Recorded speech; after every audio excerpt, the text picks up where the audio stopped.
Bueno, mi nombre es Daniel Felipe Henao y hoy les voy a presentar los sistemas de gobierno.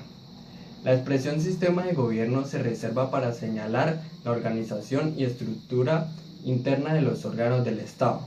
La relevancia que se hace entre los sistemas de gobierno tiene ante todo un fundamento en la realidad histórica y política de los estados modernos, más que en la teoría o en la doctrina. Los sistemas de gobierno, como lo anota Bourdieu, se encuentran aún vinculados a las interpretaciones susceptibles al hacerse de poderes sobre la teoría de la separación de poderes, con lo cual se da nacimiento a tres sistemas. Uno de los sistemas es el sistema parlamentario. Este es aquel que intenta dar aplicación práctica de las reglas y de separación de poderes y asegura el equilibrio entre el poder ejecutivo y entre el poder legislativo. El segundo sistema es el sistema presidencial. Este es aquel en virtud del cual se establece la superioridad práctica del ejecutivo. Y el tercero es el sistema convencional o de asamblea. Este es aquel que favorece el privilegio en una asamblea representativa sobre el ejecutivo. Ahora les voy a hablar sobre el sistema de gobierno parlamentario. El sistema de gobierno parlamentario es aquel en el cual el ejecutivo está dividido en dos elementos.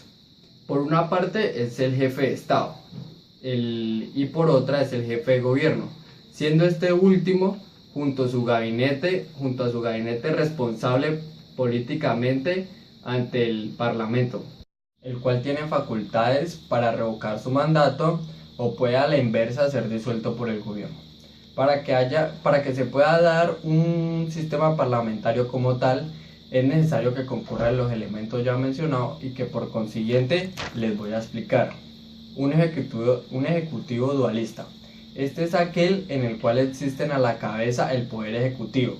Por una parte puede ser el jefe de Estado, que se puede ser el presidente con funciones totalmente formales, y por otro lado puede ser el jefe de gobierno, llámese primer ministro, canciller o presidente del consejo, al cual corresponden con su gabinete ministerial el ejercicio de la función ejecutiva propiamente dicha.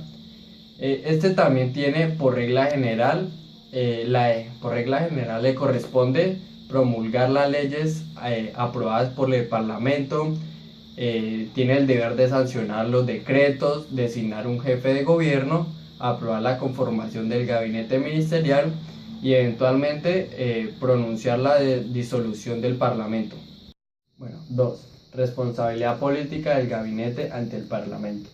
Se denomina así por el hecho de que el Parlamento tiene la facultad de obligar al gabinete a presentar su disminución mediante la aprobación de moción de censura contra el gobierno, que sería un voto de censura. Otro elemento que tiene este sistema parlamentario es la responsabilidad política del Ejecutivo ante el Parlamento.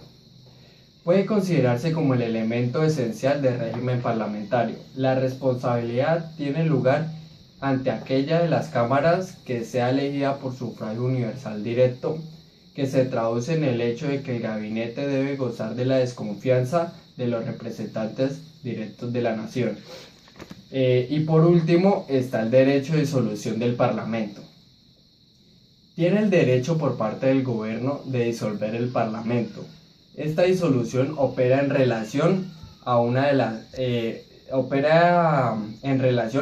las cámaras, aquella que sea elegida por sufragio universal directo. Este derecho de disolución tiene por objeto garantizar el equilibrio de los poderes, ya que se constituye un contrapeso al derecho al Parlamento de revocar el gobierno. Bueno, esto fue una breve explicación del sistema parlamentario que se traduce en esto. El segundo sistema de gobierno es el sistema presidencial. Este sistema, como el parlamentario, funciona ordinario dentro del contexto del Estado democrático liberal, lo cual no excluye que existan países regidos bajo formas de gobierno autocráticos. Se fundamenta, al igual que el parlamentario, en la participación de los ciudadanos en la elección de sus gobernantes mediante el sufragio universal.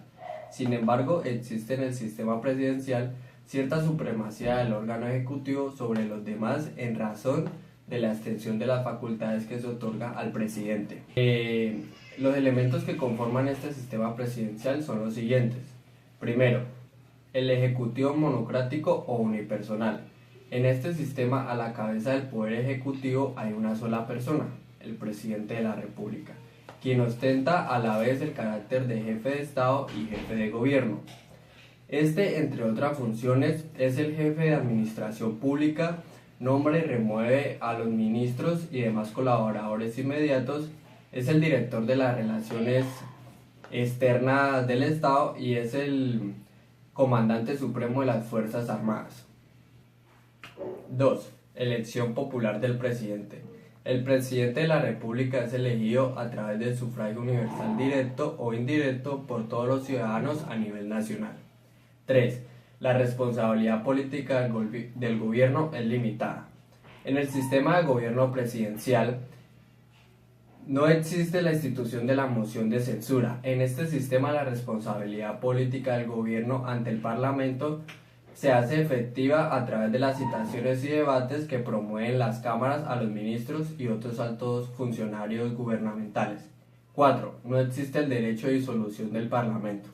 Bajo ninguna circunstancia el sistema presidencial tiene la capacidad de disolver el Parlamento. Ello equivaldría a un golpe de Estado y a la implantación de un régimen de facto. El Parlamento tiene un periodo constitucional fijo, durante el cual reúne por derecho propio en las fechas y por el término previsto.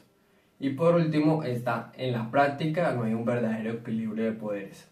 En el sistema presidencial no hay un verdadero equilibrio de poderes entre la rama ejecutiva y legislativa, dado el cúmulo de atribuciones y prerrogativas que se confieren a aquel. El principio de separación en las ramas del poder existe, pero no con carácter rígido, sino atenuado con el de la colaboración armónica de ellas. El sistema de gobierno es el sistema convencional o de asamblea. Al contrario del sistema presidencial, este sistema convencional o de asamblea se fundamenta en la preeminencia del cuerpo legislativo sobre el gobierno, o bien en la absorción total de las funciones ejecutivas por una asamblea.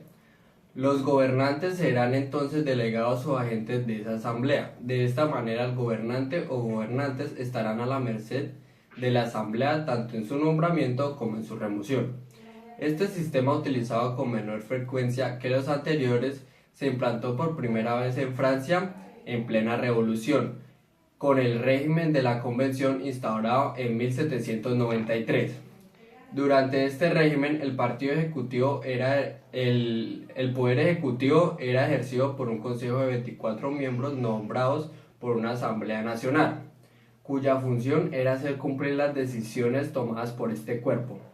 Este sistema de gobierno se ha implantado en varios países como Suiza, Rusia y en la Unión Soviética.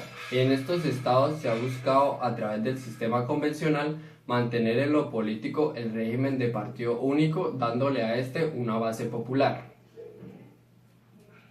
Esta asamblea, cuerpo colegiado como se ha dicho, es el titular del poder ejecutivo. Entre sus funciones figura el nombramiento de los integrantes del gobierno propiamente dicho. La asamblea ejerce en su conjunto las funciones del jefe del Estado y la jefatura le corresponde al primer ministro, cabeza del gabinete, que en otros países ya mencionados, cuando se implantó este sistema, el encargado de estar a la cabeza era el secretariado general del Partido Comunista. Bueno, y con esto doy por terminada la exposición de los sistemas de gobierno. Gracias.